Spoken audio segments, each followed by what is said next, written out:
Welcome to Great Talk and Entertainment. I'm your host, KJ, and this is the YouTube channel where I review movies and TV shows from all your favorite superheroes, including Marvel Comics, DC Comics, and much more. Please subscribe to my YouTube channel, Great Talk and Entertainment official channel. Now let's go, baby. Welcome back to the YouTube channel, everyone. My name is KJ, and today's video is my spoiler review for episode 7 of season 2, Daredevil Born Again. So if you have not seen this show, please pause this. But before you go, could you hit the thumbs up button, aka the like button? That would help my YouTube channel out, and I appreciate that. Come back and let me know what you think about of episode 7 of season 2 of Daredevil Born Again in the comments below. So again, this is a spoiler review. Y'all been warned. Now, let's get into it. This episode starts off with the aftermath from the last episode, as we had that huge riot as everybody has exposed what was going on with Kingpin's prison and how he's locking people up. And this is like more of a sunny day or like morning type, and we see Daredevil out in the morning, and we don't normally see him out in his suit in the morning. I mean, we have before, but not a lot. It's usually a rare moment, and I like how they just keep that traditional with that. And he's just listening in to like the phone calls and the dispatch and at other places where there's cop cars and all that to see where Karen is being taken at as she is getting locked up or got arrested. And what's interesting, again, after making that video and put it on a giant projector and having people explain and tell what Kingpin and his task force have done, they put her in a regular like jail cell actually in the NYPD place. So this is not like the place that Mayor Fisk has created. And obviously she's getting patted down. She had to strip down. She had to get checked. All that. And they put her and there's just a regular jail cell downtown New York. And what's interesting about just that is it's really interesting story, because Karen Page is the character that has exposed Mayor Kingpin. And this time the bad guys can't really get her like the way they got Jack Duquesne and others, right? Like, she gets like a regular jail cell like you would see in any other TV show kind of like this. And so it's a big, actually to me, it's like a small win, even though she got arrested. It's a small win because it's showing us, the viewers, the audience, that, to take somebody down with that much power, a small win like that is very important. So she's okay with that. And, what gets interesting is Kingpin makes a visit to her, and he's unhinged. He's pissed off. And we're seeing that he's having a conversation with her. And I just like how they show him unhinged. And he's acting out of place, out of character, the way the Kingpin is and stuff. And we're actually seeing him scared, show fear. And Karen Page brought that up, and she's like, I enjoy it. And then he chokes her out, lets her know like this ain't over. Like, you may have got me here, but I'm gonna get you and end this, whatever their plan is. And he said it in a different way, but that's how they're portraying it. But I think he did show fear, and the death of his wife, Vanessa Fisk, is still taking effect on him, right? And when he was getting ready to go visit her, he noticed one of his wife's earring was gone. One of them, and it's red, and it's like a white diamond. Obviously, referencing Moose. Obviously, referencing when Dr. Heather Glenn took one of them before Buck came in, and he knew, but we obviously know what he did next. But after Fisk left, we go to the scene next is Jessica Jones visits Mr. Charles. And this was pretty interesting because it left a lot of ideas and clues, but not a real clear message or clear answers. And the reason why it seemed like they were talking about Luke Cage and stuff, and the fact that Mr. Charles is aware that Jessica Jones's powers are acting messed up, like they're not working. It, in a way, I wish they gave more about it, but what that tells me personally is that either Kevin Feige and others, to me, they have an idea. They have a bigger idea. And again, Mr. Charles is not his real name. They just haven't unveiled it yet. And I'm thinking they're not going to unveil his real name or what character he is in the MCU. No, I'm not even saying they're going to reveal it in season 3 of Daredevil Born Again. Maybe not even Spider-Man. Maybe Avengers Doomsday. But what I found interesting is that I believe that this is, instead of doing the Defenders, I think they're going to do the Heroes for Hires. And I think that's what he's going to be like the Nick Fury. He's going to be like, of this group who put it together and stuff, because now he's like, I'm not with Fisk, I'm with y'all. And he was letting Jessica Jones know about Governor Marge McCaffrey, like she's the victim. Like, if she pulls this stunt where, Mayor Fisk, loses his position in office as a mayor, there's gonna be some goons coming to get her before she even makes that happen. Which again, this shows like there's something bigger going on. There's something about this scene, I feel like, and I'm not sure if they're going to do a Jessica Jones series in the future. I'm assuming they are, and they will. I don't know if it's going to come out next year or year 2028. I don't know when. But what I'm getting at is they're foreshadowing something that I'm just not seeing and stuff. But I think wherever Luke Cage is overseas, but what has he got on them that scares them, And I'm assuming this has something to do with Jessica Jones and Luke Cage's daughter.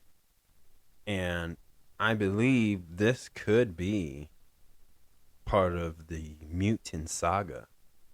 Again, I'm not saying he is. It's officially, about it's a mutant story that connects to the X-Men. But this is a nice startup if it is. But whatever it is, they really tease this a lot, and Mr. Charles in this scene seems like a different character. Like, he doesn't seem like he has in the last episodes he's been in throughout this season. He seems like a whole different character.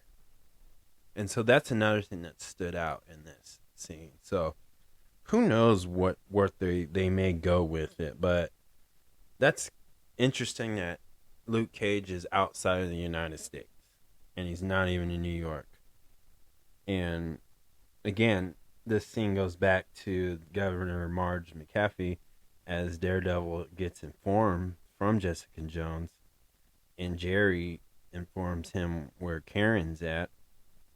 And he has some big decisions to make for the next step to Duke. And they're all in danger, right? And for some reason, on that scene where Jessica Jones and Daredevil are on top of a roof, I just feel like there was a Spider-Man reference, and I can't pinpoint where or what that would mean. But I think it has something to do with this city needs you and stuff, and I think New York needs Spider-Man. If you compare it to this scenario, I think Spider-Man is definitely needed. But maybe that's the reference. But again, they're probably obviously they're not allowed to talk about Spider-Man like that unless Sony approves it. And I think Sony just approved it for that one time when Mayor Fisk referenced Spider-Man in season 1 or season 2, this season I should say. And so I think that's the only time, but I feel like there was a Spider-Man reference in this, on top of this roof building scene, I should say. So that's cool. I think that's what it was. I just feel like there was a Spider-Man reference to it. The next scene we get too, as well, is Daredevil lets go of Bullseye and lets him hey, I just need your help one more time, and they're gonna be teaming up one more time. And I like how, Daredevil's look, I hate you, I don't like you, I can never forgive you, but he's but I need to forgive you, because Daredevil here is showcasing that, reminding us, the audience, the viewers, that he lives by that hero code. And the hero code is he puts his personal feelings to the side for the bigger picture, for the sake of the city of New York, sake of the world, whatever you want to call it. He just does it as a hero would. But he lets him know how he feels. And, he asks him this, which is him just watching out for Governor Marge McCaffrey, because somebody does try to assassinate her, and he saves her. He doesn't, eliminate the guy. He just knocks him down, where she finally called the cops, and they arrested this guy, hopefully to get some information out of him. But I wonder too, who's under Kingpin's payroll in the regular NYPCD in this season too, because I get it, Bullseye did his job, but how do we know that these cops ain't in it? But they didn't do nothing with it after that, because throughout this episode as well, we see that Dr. Heather Glenn is talking to the Kingpin and checking up on him. And what's interesting is he called her out without even saying it, and gave her the other earring that belonged to his wife.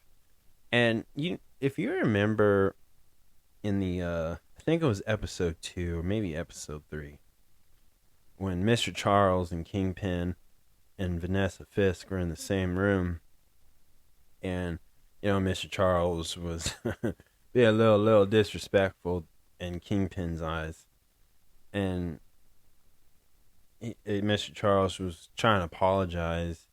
He goes, "Oh, I didn't mean to," but he goes, "But you did." He did that exact same. He said the exact same thing to Dr. Heather Glenn. She goes, I shouldn't, but I did. She was just trying to apologize, right, and being nervous. She was scared, obviously. But he was like, "But you did." And even that, I was like, oh, this Kingpin now, he's not forgiving for anyone. I think if Vanessa Fisk was alive, obviously her earring, Dr. Heather Glenn wouldn't take her earrings, but I think that Vanessa Fisk woulda gave her those earrings. And I think Kingpin would have been more chilled about it. But now, when she did that, Kingpin is treating her and talking to her like he talked to Mr. Charles. You know. So, again, what's unique about that is just showcasing why he's unhinged. He's not being rational. He's not picking favorites. It's either you're with him or you're against him. Right? Like, nobody's going to make smart ass remarks to him. He's not going to let anybody try to pull wool over him, and ain't nobody going to talk him out of, Kingpin making these big, scary, like, you're gone, disappear, eliminated decisions. So you had that going on. And also, too, we get an appearance from Brett Mahomany. And he's from the Daredevil series. And I was wondering if he was going to show up, but I didn't think there was be a reason for him to show up. But he got Karen Page out of the cell just for a few minutes to meet up with Daredevil, as they're planning to, pretty much the plan is, when that court trial starts, Daredevil's coming in as himself, Matt Murdock, and he's going to help McDuffie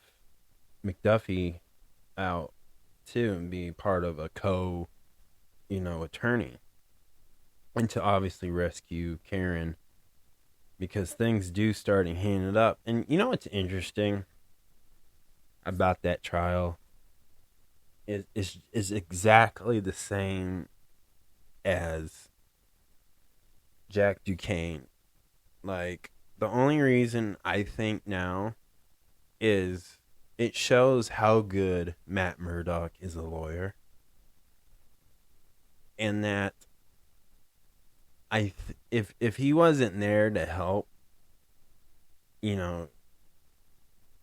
McDuffie, she would have been eaten up alive in court, because without Matt Murdock and his tactic of skills of doing this was very smart, but he gave her a chance. It got Karen delayed a little bit. I don't think they got her. I don't think she's in the clear, but she got back to the safe cell. But it did get heat up in that parking lot, and that Kingpin's task force was like a gang at this point. Like, a drive-by in the parking lot. I mean, they shot a cop right in front of everybody. Nobody was holding back. They didn't give a fuck. But that's because Kingpin don't give a fuck. Sorry. But, because he was pissed when he saw Matt Murdock on TV. He just had that horrible, angry look, right? And, he still has a couple bruises on he has a bruise around his eye from getting V-triggered in the face, which is just a knee to the face. But in pro wrestling, they call that a V-trigger in episode 6. So, Kingpin was pissed. And also, too, I noticed that BB Urick and this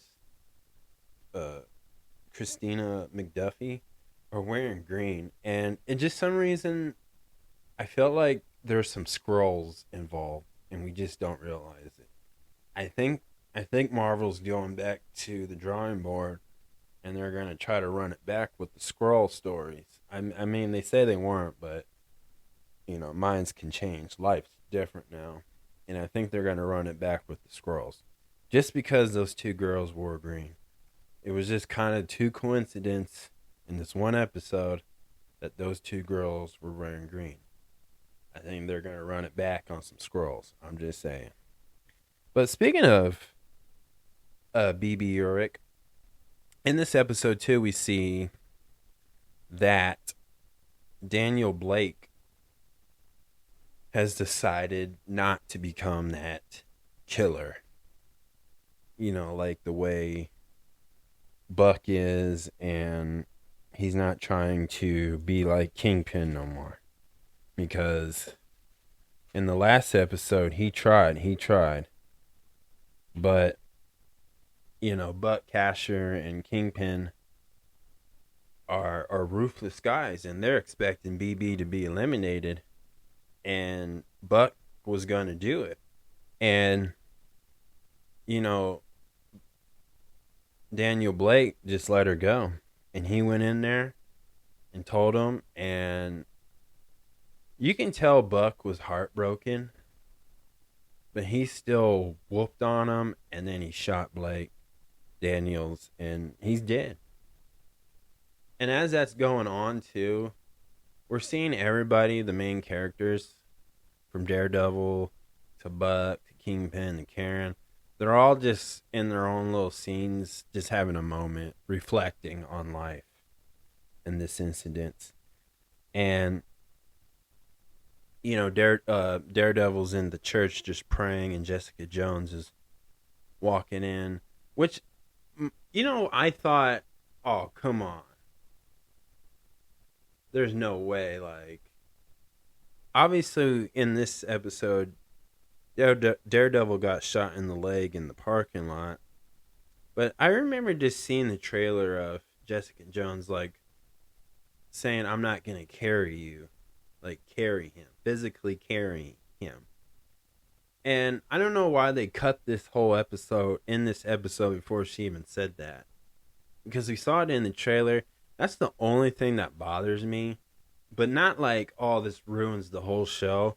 I was like, oh, come on. Like, couldn't you just give us that extra minute, but a few more seconds of that scene, like, before we get to episode 8? But not mad. I just felt, it just threw me off. That's all. And I'm not complaining about that. And I'm going to end it like that. But, they're all there. And I'm just glad that Jessica Jones, too, again, just like her show,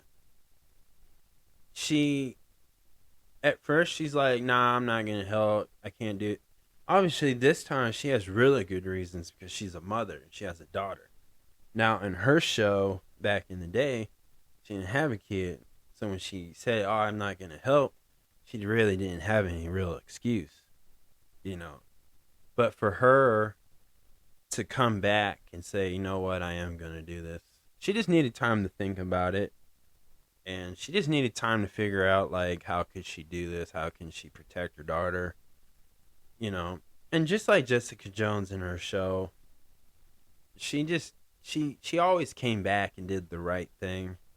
And Jessica Jones just coming back shows, like, okay, now the heroes are going to start being victory, I think.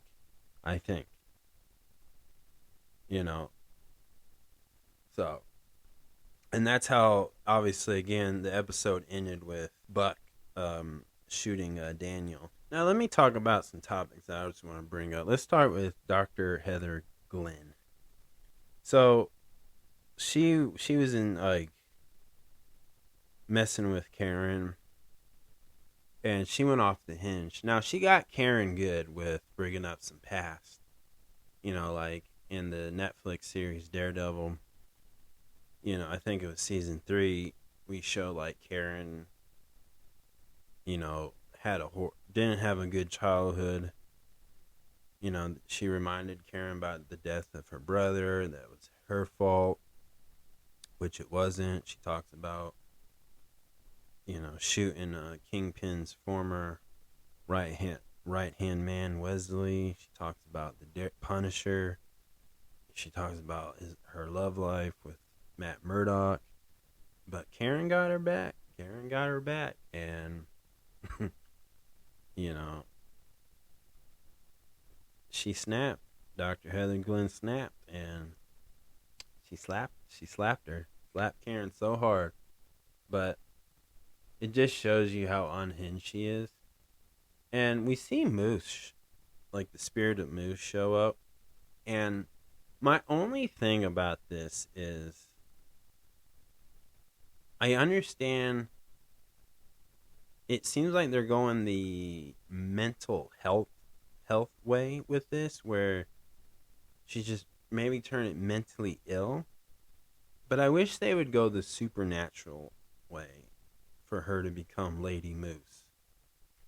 I think at this point, especially in the MCU, these characters should be dealing with supernatural characters. They don't have to be Thanos or Age of Ultron, but they could do like a Mephistos from Ironheart. They can do the scrolls, like just do something supernatural. You know, I think going the supernatural way is the best route, and I hope in season 3, because you know what, there's so many photos leaked out about season 3. It's like at least go the supernatural route, and I would love to see Lady Moose and Elektra, fight in season 3. But that's my only complaint about like the way they're going with it, because I don't think they're going to do the supernatural route. I think they're just going to do the mental illness story, which is fine and it has a positive message. But I think for the sake of the MCU, it should be the supernatural story based off the comic books. That's all I'm saying. And I would love to see Mephisto bring the evil spirit Moose into Dr. Glenn's body, and Dr. Glenn just do it. Like, let this be like supernatural of the MCU. But I don't think they're going to go that route. But that's my only complaint. But at least I know from the leaked photos that she's going to put on the suit. And season 3, she's going to be on a rampage. So at least we're getting Lady Moose. Just not the way I think they should go as far as storytelling. And Bullseye. I think we're done seeing him. I'd be shocked if he shows up in the next episodes I'll be shocked if he showed up at the last episode for the season. But I'd be shocked. But I think he's gonna go away and go off somewhere. I think he'll meet Mr. Charles. But I really think he's gonna enjoy the Thunderbolts too. So I think this is the last time. Episode 7 is the last time we see him. But again, I'll be shocked if he shows up again. But as far as this episode, I thought this was a really good dramatic Marvel episode. Like, it wasn't very action-packed like the Avengers or anything like that, or the last few episodes of this season. But to see Matt Murdock be a lawyer was really refreshing and great. Like, but in this storyline, plotline, like he was on the hideout. He was hiding. And he still is hiding. But now everybody knows that Matt Murdock is alive and not missing. So now it's going to be more difficult for him just to be a lawyer. So I don't think we're going to get a lot of him in court, but maybe one more, maybe episode 8, but I don't think we're going to get a lot of it. But it was refreshing to see him do some lawyer stuff in the court. So I like that. If I had to give this episode a 1 out of 10, this is definitely a 7. Really solid episode. It really showed where everybody's mindset's at. And we're starting to see the bad guys start crumbling. We're seeing the weakness. We're seeing the more vulnerable. But we're also seeing new villains pop up or emerge. So, really good. So, that's my spoiler review, y'all. Thank you so much. Please subscribe to my YouTube channel, Great Talk and Entertainment Official channel. Subscribe. Hit that notification button so you guys update with all my latest content. Thank you guys, and peace.